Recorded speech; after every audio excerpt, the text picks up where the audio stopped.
Let's try this out. Let's see if this shit works. Yeah.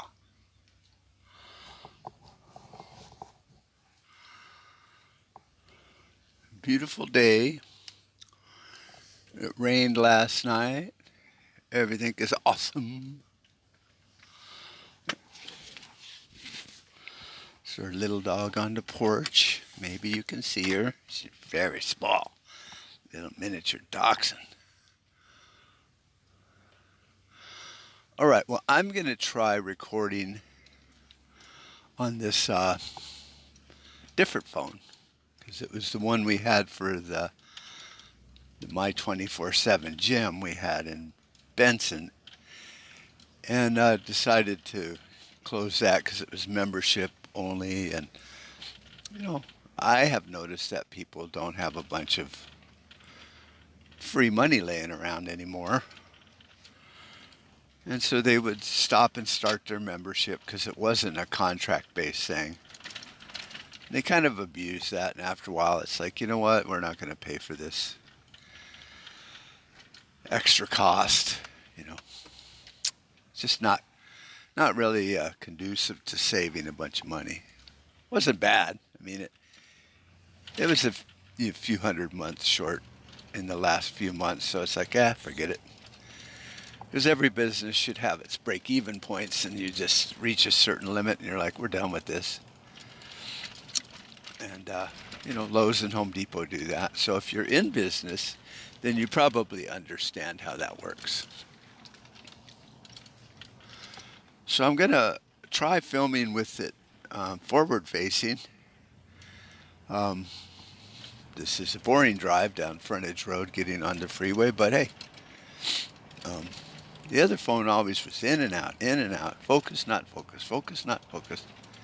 And it was just a ginormous piece of crap. So this might work better, be kind of cooler. We'll see. So I haven't done a lot of podcasts. I've done some videos on my YouTube channel, DIY Prepper Guy, on YouTube, and kind of put those on the website, prepperguy.com. And I've been avoiding talking a lot about politics. I've been off of social media for 3-4 months. Just because, well, I'm trying to give up on that alternate pseudo-reality because it doesn't elevate the conversation. And I hate to say it that way because we all love our social media. But when you really think about a conversation, that they always talk about in the media, we need to have a conversation. We need to have a debate about this. It never happens. And if there's any kind of conversation about it, it's just a talking points kind of bumper sticker mentality conversation. And nothing can get resolved. And on Facebook, it's the same way. And now people have become just way too fucking sensitive, in my opinion. And they get their feelings hurt and their butt hurt.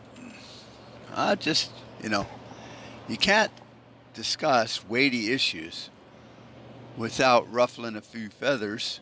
It's like, I don't know who was it that said, was it Stalin or Lenin or one of them guys, you can't make an omelet without breaking some eggs. Good point.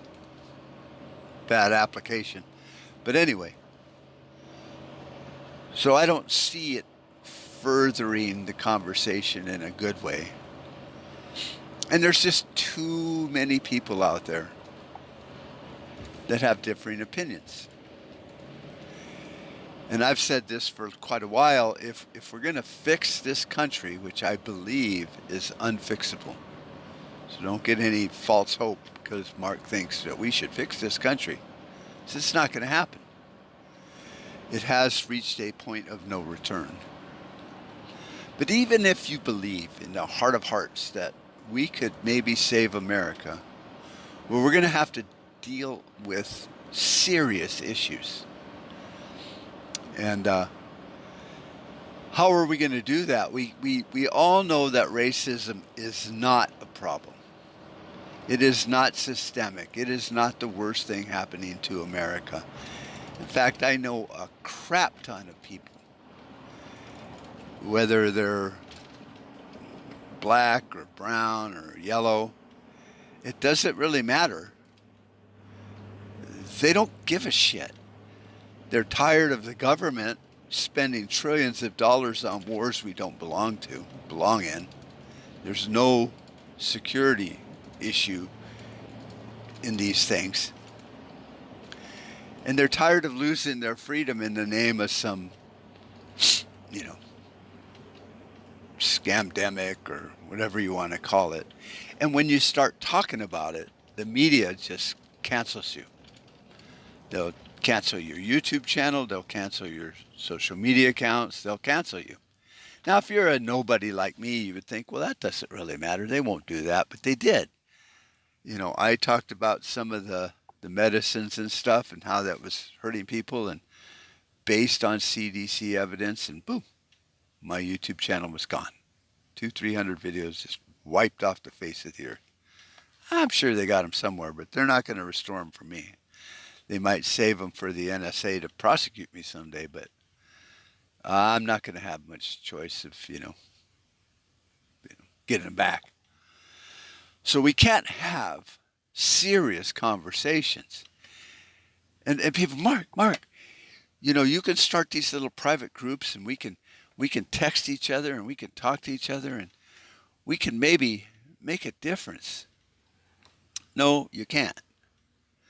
I mean, look at guys like Joe Rogan, He's got a humongous audience. And as soon as he said something good or bad about, the vaccine, I don't even remember what he said. He might have been saying, yeah, go do it. But they, wanted to kick him off of Spotify, and all these musical artists, like, we're taking our entire catalog off of Spotify. It's like, no one cares, but I guess we do.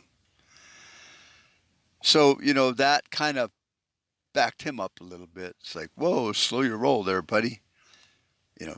Alex Jones, everybody knows what happened with Alex Jones, even though you didn't even like him. You heard about it.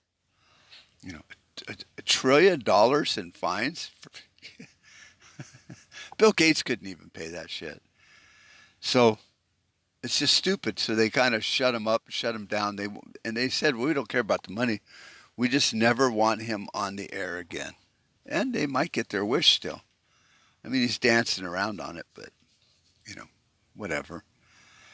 Tucker Carlson, now he's getting damn near 100 million views on a lot of his videos he's posting on Twitter. And Elon Musk is willing to take the heat. If people don't like it, he'll just ban stupid woke people. But that's what I'm talking about. If you want to change something and you're going to make something good happen, you got to have an audience, like a big ass audience. Now, I might get 200-300 downloads and posts a month, or whenever I post. Each video gets a couple hundred. Used to be thousands, but then I was talking strictly about prepping and stuff. But prepping's one of those subjects that you can talk about for years, but it's out there. Everything's out there, and I tried to point everyone in the right direction. It's like I don't barely get a chance to go out camping and practicing my skills, but I have my food storage and stuff like that. I'm not going to waste all my money shooting targets because ammo's expensive. So all that's really left that you can talk about day after day is politics, because they're constantly fucking stuff up. I mean, that's not even questionable. Everything is a wreck. So, how are we going to fix it? Well, we could start with a serious, not conversation, but actual movement to do away with the 17th Amendment, because that's where we lost our representation in America. Everything was turned over to the senators and the president, popular vote, which just sounds like a good idea on first blush, but no, it's not. We are not a true democracy in that way. We're a republic.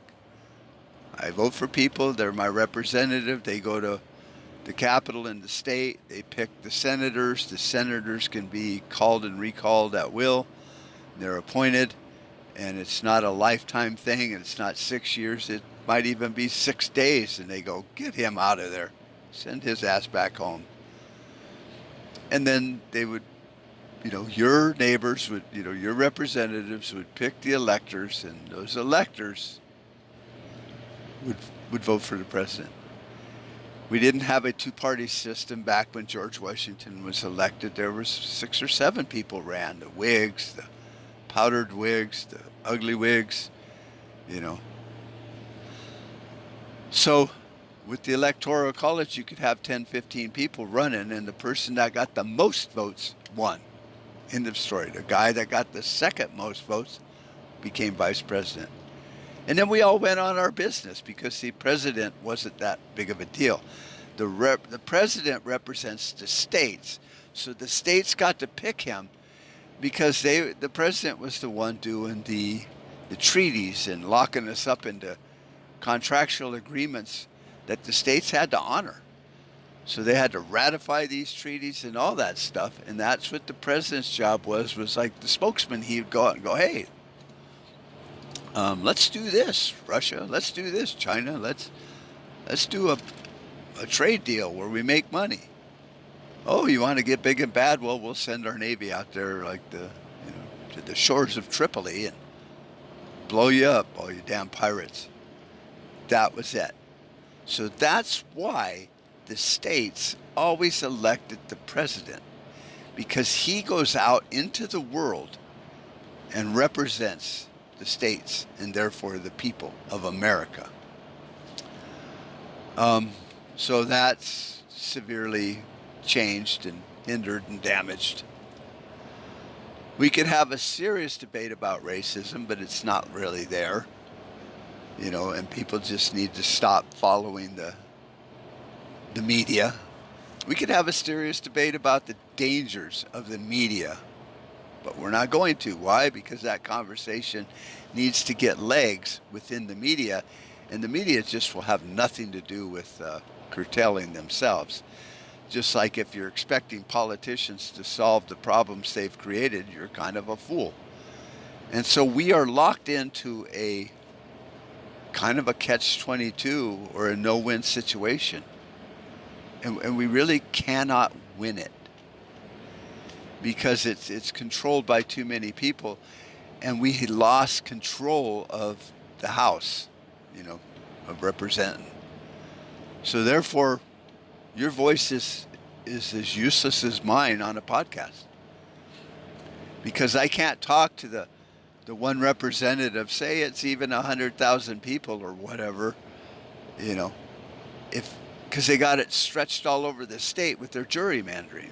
So I just can't call them up and go, Bob, what's going on there in Washington? It's like, I don't know. We talked to the Capitol, and every representative in the state of Arizona thinks this is bullshit. But then our senators just go, well, you're all stupid bunch of rednecks. I'm a senator, and they don't do what we ask. It's like, oh, fuck, man, that sucks. It's like, yeah, but if you elect me for another 2-year term, I'll try harder. And it's like, well, it's not going to do any good because you've lost your authority to represent. So that's where we are with that. Economically, we can't change it. If they want to do a central bank digital currency, they're just going to do it.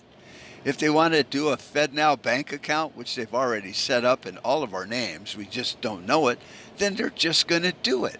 And your representative isn't going to stop it, because it happens on a federal level and they're all afraid of the Fed.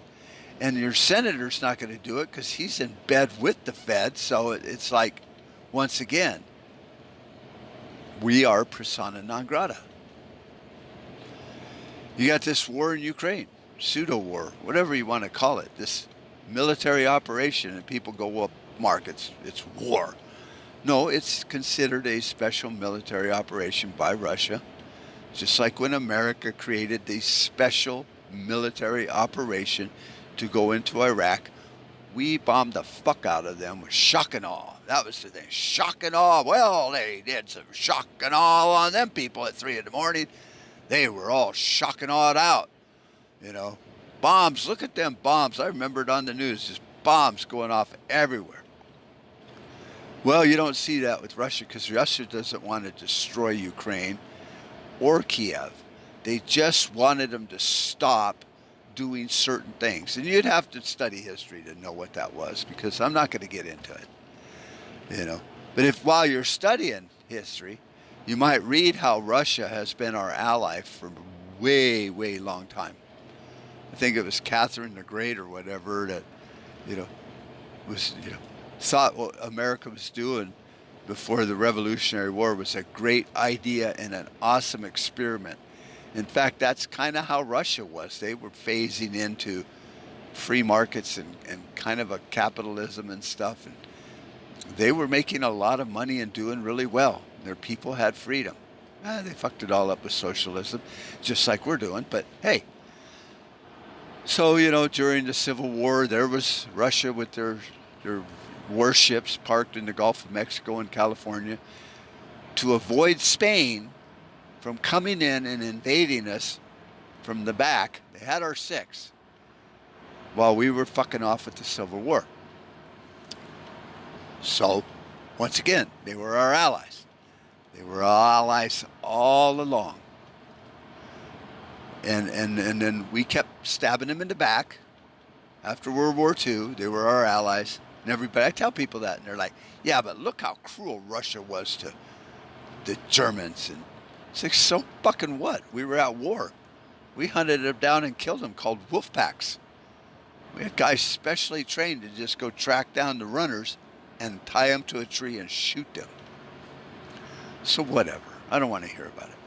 So they've been our ally, except in the Cold War, and that was just a big money scam for both countries. And they went broke and we didn't. So here we are, running around the world talking about economy, just really pissing everyone off. And what's kind of funny is you look at what's going on in Niger with France, and France has been there fucking over those people for decades. So now the people are like, hey, you know what? We're really kind of tired of this bullshit. That's our uranium. And you know what? If we were mining it, oh, we are. And if we were selling it, oh, we kind of are. And you weren't in charge of the deals, we would be really wealthy. Which they're not. So they're like, get the fuck out. You got 30 days, get the fuck out. Well, who are we supporting? France, because they're our ally. We don't know why they're our ally, just, because. They fought with us in many wars. Oh, yeah, the unjust wars, like, Iraq and Korean War and all this shit. That was stupid ass fuck. Vietnam and all that. So we have our posse of fuck-ups. And of course they support us because they're our posse. So every time we do something stupid, our posse is there to help back us up. I had a friend that used to go out and drinking all the time. Because, see, in the 80s, mid-80s, you could go to any restaurant or any bar and there was a DJ and dancing and people were having fun. And it was kind of like a meat market every day, 24/7. You went into a Stuart Anderson's in California on a Tuesday night, and it was 2 for Tuesday, and there were hundreds of people in there just mingling and dancing and having a good time. And everything was great. And then we kind of fucked that all up. So I kind of lost my point there because I was just reliving the 80s. So the economy was good, but, everybody loves Reagan, but he made a lot of mistakes. So Russia collapsed during the 90s and became the Russian Federation. And they're no longer communists, believe it or not. But we gotta fight them. We gotta fight them because we can't have any fun. We can't go out dancing anymore. It's bad. You might, social distance. And even when we danced, I mean, it was kind of social distancing, unless it was a slow dance. So I don't know what the big fucking deal was. So it looks like this phone is doing a pretty good job. 20 minutes and it hasn't shut off. Going, I'm done with you. So that's a good thing. We'll see how the video quality is. So I look at the world as a prepper, as a father and a grandfather, and I go, things are getting bad. Now, all my kids don't want to hear about it because they're all independently wealthy now and playing the games of money, which you have to do. And to a point, you don't want to see the bad all the time because it really messes up your decision-making paradigm when it comes to investments and stuff. My one son is smart enough to look at all angles, and therefore, if something changes, he's on it quick. But the rest of the kids, they're just like your kids probably, just skipping through the tulips thinking life is great. Why? Well, because the media says so. And they can't see it from my cynical eye because, I'm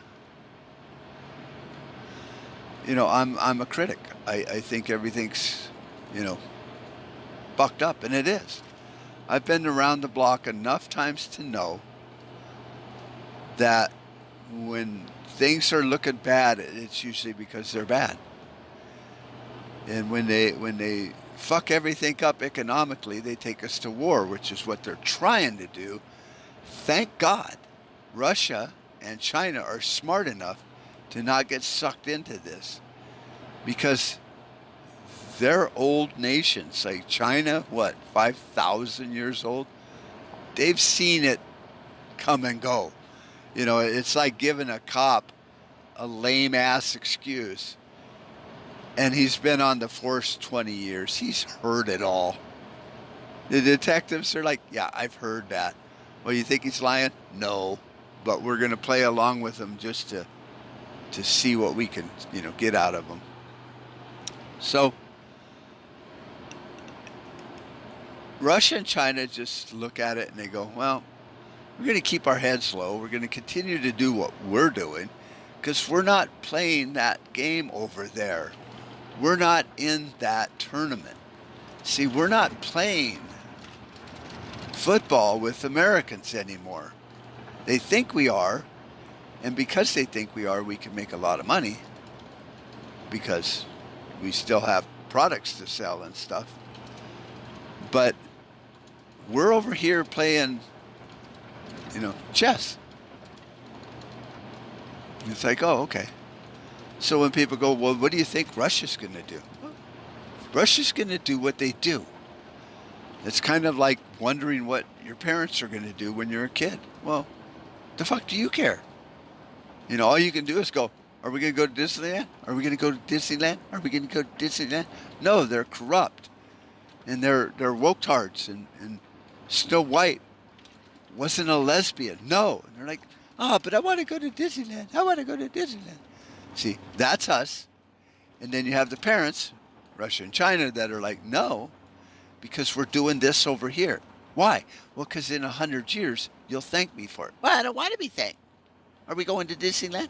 Is China going to invade Taiwan? Is China going to invade Taiwan? What about Taiwan? What about Taiwan? Everyone knows, with any firing brain cells and a memory, that China and Taiwan are connected like America and Alaska. And we're not going to invade Alaska just because somebody starts, giving them candy. And China has said it. Why would we go to war and invade a province of ours when even the cost of that war would be more cost prohibitive than just building the microchip factories in China? We have the technology. And so that's what they've done. A lot of these microchip companies have now been, run out of China because they were stupid and talking shit about China. And now China's built their own factories. Now, do they have the same, 5 NIMs or whatever, super fast, tiny things? No, but they're getting there really quick. And they will be there before the big Intel factory or whatever it is that they're opening in Phoenix is complete.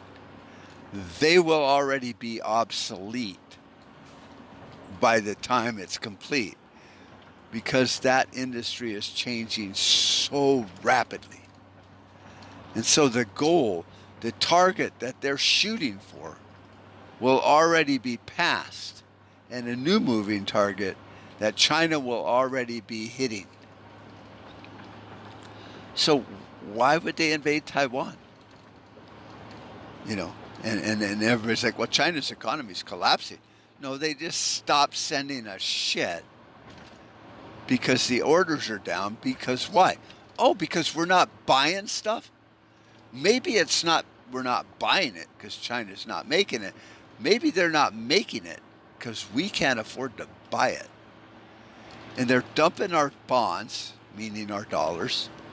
Meanwhile, they're building the Belt and Road Initiative. Russia's doing what Russia's doing. They're over there, thousands of miles away, doing their own thing. It's kind of like you're out camping on a mountain range, and somebody in another mountain range 5,000 miles away is like, I wonder if he's going to build a campfire. I hear that there's fire restrictions. Oh, where'd you hear that from? Well, I don't know. Smokey the Bear guy? I don't know. Well, I wonder if he's going to build a fire. I wonder is he making a mountain house meal, or is he going to cook that squirrel he shot? He shot a squirrel? I don't know. I thought so. Somebody told me he did. It's that stupid because Russia and China are doing what Russia and China does. They're looking out for their own good and their people, which we don't do. See, we don't understand that mindset in America. Like, why would our politicians be doing something good for us? They never do that. All they're doing is lining their nests with $1,000 bills.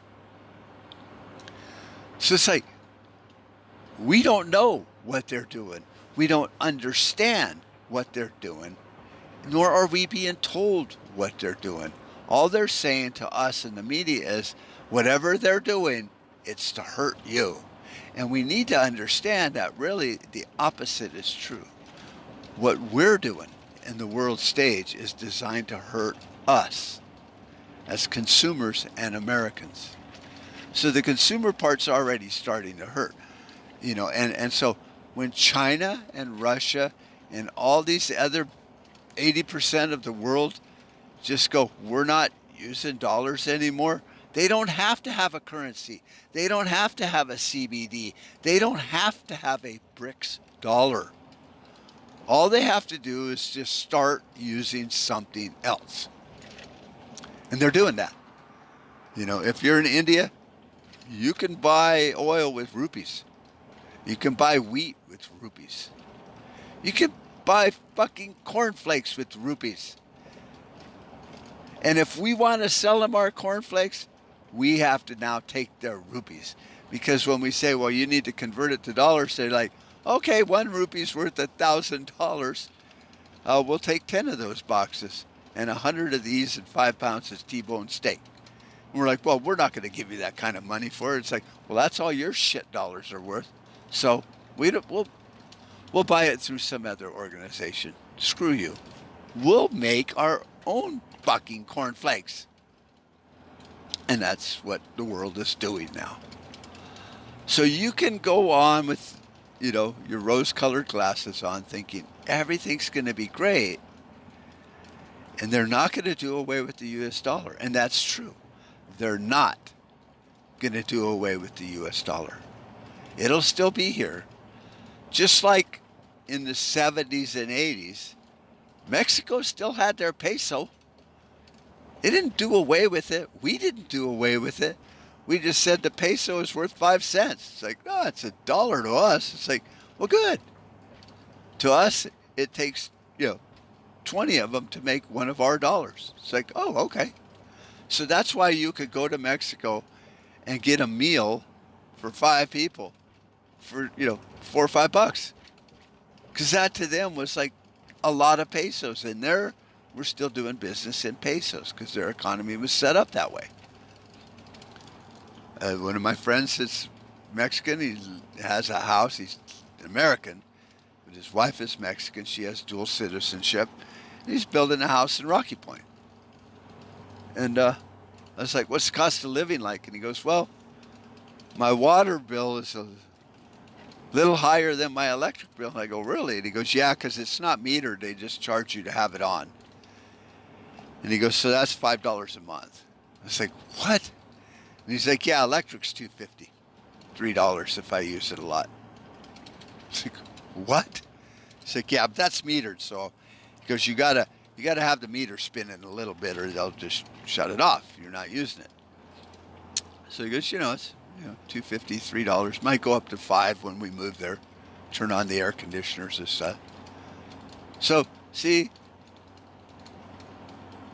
that's kind of how it is in other countries. And we're like, how could you live that way? It's like, well, because our prices aren't inflated through the roof. We think an electric bill should be $300 because it's always been that way. And even our parents complained about how high it was. What do we know? But the reality is, if everything's stabilized, it wouldn't be that way. See, if people on Mars are making what is our $1, and $1 is like a year's wages for a doctor, then they're happy. What the fuck do they care what we do? So that's where we sit as a nation right now. We're standing on the abyss. We can't see over it because it slopes down. And you can't walk to the edge because you'll just slip and fall in. So we can only see the other side of the abyss. And we go, well, that's not too deep.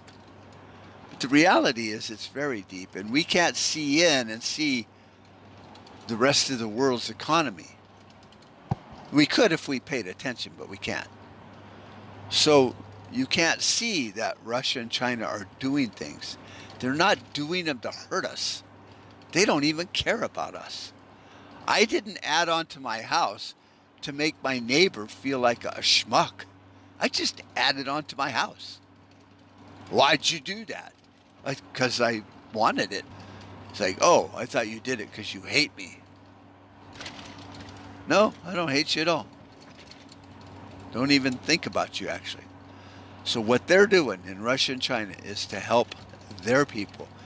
And 80% of the world is going that way. While we continue to play a losing game of football, they're all off playing fucking rugby or football or volleyball, whatever they like doing. And we're like, hey, we're playing this. That's not part of the rules. And they're like, don't you understand? We're not playing your game. Yeah, you are. No, we're not. Well, we're going to tell our people you are. And you're stupid because that was a foul. It's like, okay, so don't care. So I'm going to wrap it up. I think I've hit, over 30 minutes. And so the phone seemed to work good. I hope any of this helped you. If you liked the video, wherever you find this, click like.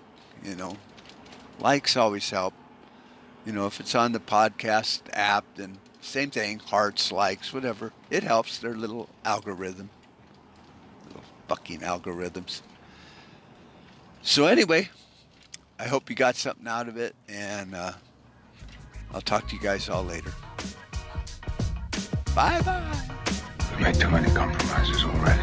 Too many retreats. They invade our space, and we fall back. I'm your huckleberry. The line must be drawn here. This far, no farther. That's just my game.